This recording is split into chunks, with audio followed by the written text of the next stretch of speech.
കേരള രാഷ്ട്രീയം കുറെ നാളുകളായി ചർച്ച ചെയ്തുകൊണ്ടിരിക്കുന്ന മാസപ്പടി വിവാദം ഇപ്പോൾ ഒരു പ്രത്യേക ഘട്ടത്തിൽ എത്തി നിൽക്കുന്ന സമയമാണ്.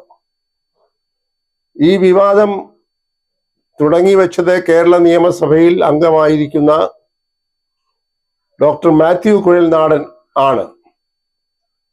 അദ്ദേഹം ഇത് സംബന്ധിച്ചുള്ള നിരവധി തെളിവുകൾ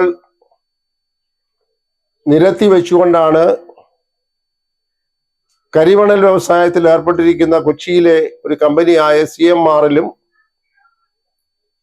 അതുപോലെ തന്നെ മുഖ്യമന്ത്രി ശ്രീ പിണറായി വിജയന്റെ മകൾ വീണ വിജയൻ ഉടമസ്ഥയായി ബംഗളൂരിൽ പ്രവർത്തിച്ചുകൊണ്ടിരുന്ന എക്സാലോജിക് എന്ന കമ്പനിയും തമ്മിലുള്ള സാമ്പത്തിക ഇടപാടിലെ ക്രമക്കേടുകളാണ് പ്രധാനമായി ഈ മാസപ്പടി വിവാദത്തിന് ആധാരമായിട്ടുള്ളത്.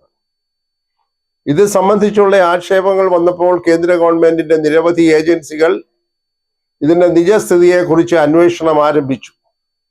ആദ്യം അന്വേഷണം നടത്തിയത് ഇൻകം ടാക്സിന്റെ സെറ്റിൽമെന്റ് ബോർഡ് എന്ന് പറയുന്ന ഒരു കേന്ദ്ര അന്വേഷണ ഏജൻസിയാണ്.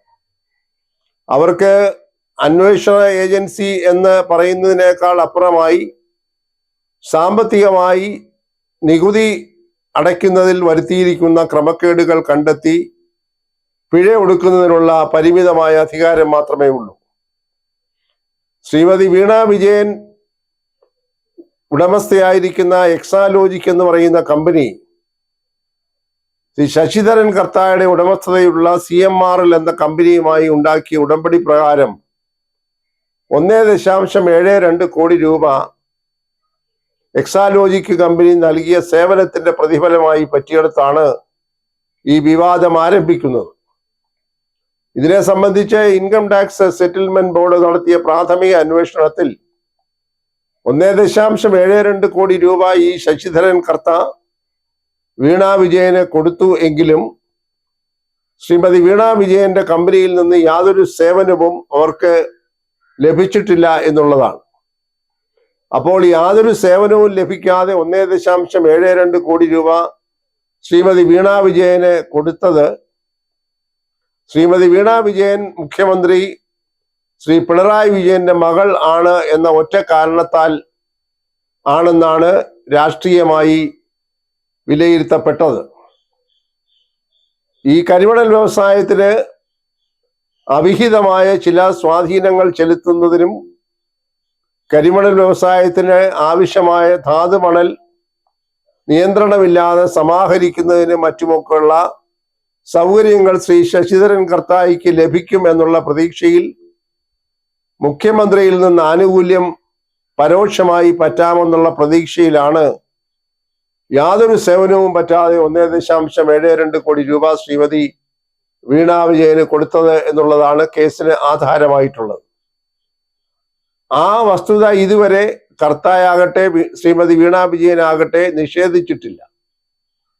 അവർ അവകാശപ്പെടുന്നത് 2 കമ്പനികൾ തമ്മിൽ ഉണ്ടാക്കിയ ഉടമ്പടിയാണ്, ആ ഉടമ്പടി പ്രകാരം കൊടുത്ത പണം ആണ് എന്നാണ് അവർ അതിനെ ന്യായീകരിക്കുന്നത്.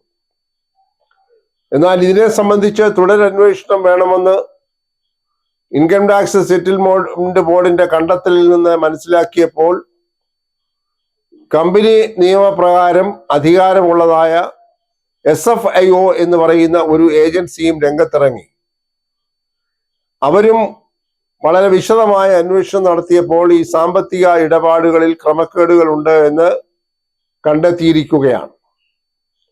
ഈ ഒരു സാഹചര്യത്തിലാണ് ഇതിനെ സംബന്ധിച്ച് കൂടുതൽ അന്വേഷണം നടത്തുകയും ബന്ധപ്പെട്ട ആളുകൾ നടത്തിയിട്ടുള്ള സാമ്പത്തിക ക്രമക്കേടുകളെ കുറിച്ച് സമഗ്രമായി നീതിന്യായ കോടതികളുടെ മേൽനോട്ടത്തിൽ അന്വേഷണം വേണമെന്ന് ആവശ്യപ്പെട്ടുകൊണ്ട് ശ്രീ മാത്യു കുഴൽനാടൻ MLA രംഗത്ത് വരുന്നത്.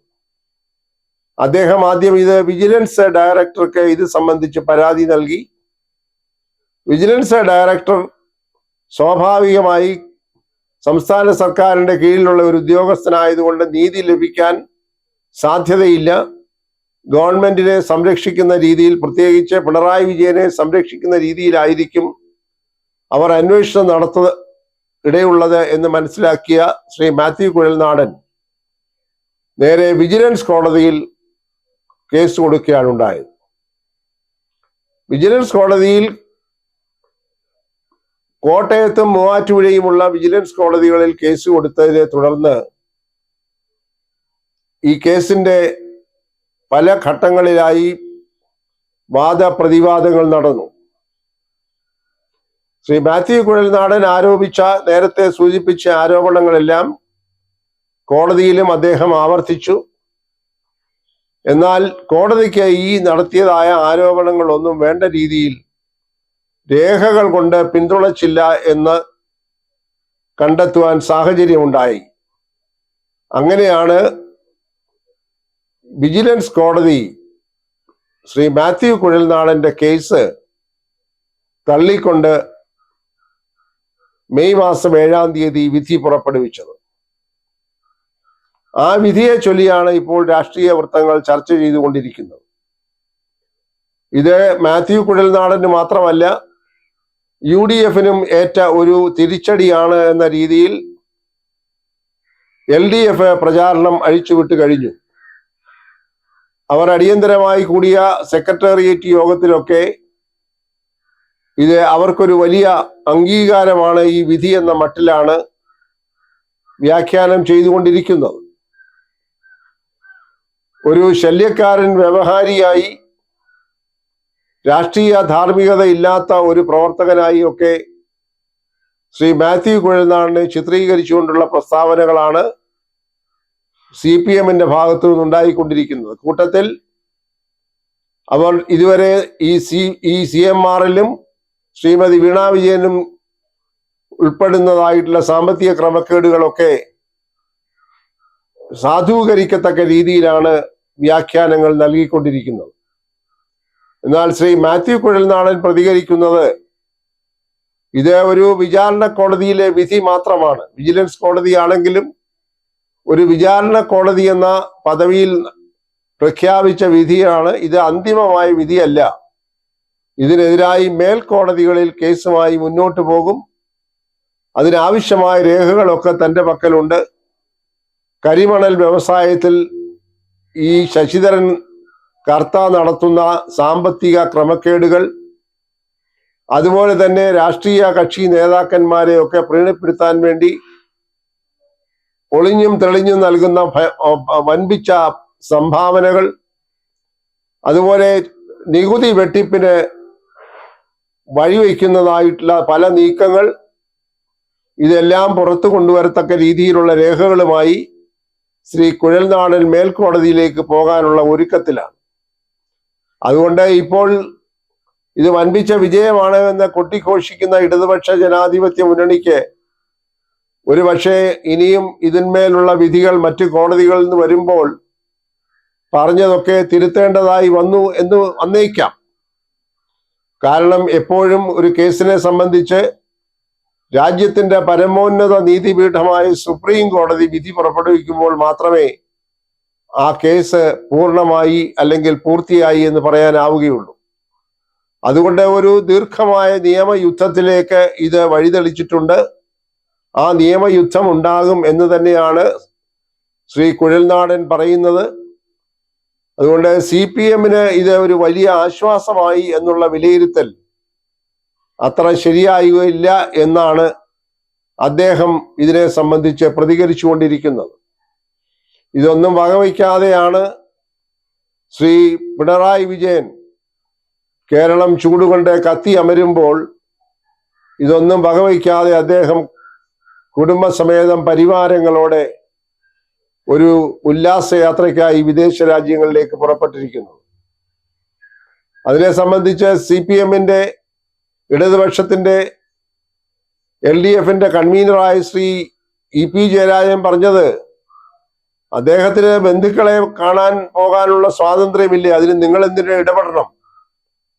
എന്നാൽ പിണറായി വിജയനായ മുഖ്യമന്ത്രിക്ക് ഇന്തോനേഷ്യയിലും സിംഗപ്പൂരിലുമൊക്കെ ബന്ധുക്കളുണ്ട് എന്നുള്ളത് ആദ്യമാണ് കേരളത്തിലെ പൊതുസമൂഹം അറിയുന്നത്. അദ്ദേഹത്തിന്റെ ഭാര്യ, ചെറുമകൻ, മരുമകൻ, മന്ത്രി, മകൾ തുടങ്ങിയ ഒരു സംഘമാണ് ഇന്തോനേഷ്യ, സിംഗപ്പൂർ, ദുബായ് തുടങ്ങിയ സ്ഥലങ്ങൾ സന്ദർശിക്കാൻ 19 ദിവസത്തേക്ക് യാതൊരു ഔദ്യോഗികമായ അറിയിപ്പും നൽകാതെ സ്വകാര്യ സന്ദർശനം എന്ന പേരിൽ പോയിരിക്കുന്നു. അപ്പോൾ ഒരു ഭാഗത്തൂടെ സാമ്പത്തിക ക്രമക്കേടുകളെ കുറിച്ച് ആരോപണങ്ങളും കേസുകളും നടക്കുന്നു. അതിൽ പ്രതിഭാഗത്ത് നിൽക്കുന്ന ശ്രീ പിണറായി വിജയന്റെ മകൾ ശ്രീമതി വീണ വിജയൻ ഇതിന്റെ വിധിയെ സംബന്ധിച്ച് യാതൊരു പ്രതികരണവും നടത്താതെ എല്ലാം ന്യായീകരിക്കപ്പെട്ടു എന്നുള്ള പ്രതീക്ഷയിൽ മുന്നോട്ട് പോവുകയാണ്. എന്തായാലും തെരഞ്ഞെടുപ്പ് കഴിഞ്ഞതുകൊണ്ട് ഇതിന്റെ പ്രത്യാഘാതങ്ങൾ തെരഞ്ഞെടുപ്പിനെ ബാധിക്കുകയില്ല. എന്നാലും കേരളത്തിലെ പൊതുസമൂഹം ഇത് തുടർന്നും ചർച്ച ചെയ്തുകൊണ്ടിരിക്കും. ഈ കേസ് അവസാനിച്ചു എന്ന മട്ടിലുള്ള LDFന്റെ പ്രചാരണം അധിക കാലം നിൽക്കുകയില്ല. എന്നാൽ ഒരു നിയമജ്ഞൻ കൂടിയായ അല്ലെങ്കിൽ ഒരു അഭിഭാഷകൻ കൂടിയായ ശ്രീ മാത്യു കുഴൽനാടൻ MLA കുറെ കൂടെ ജാഗ്രതയോടുകൂടി വേണം ഇത്തരം കേസുകളുമായി മുന്നോട്ട് പോകേണ്ടത് എന്ന കോടതിയുടെ നിരീക്ഷണം മുഖവിലേക്ക് എടുക്കും എന്ന് തന്നെയാണ് പൊതുസമൂഹം പ്രതീക്ഷിക്കുന്നത്.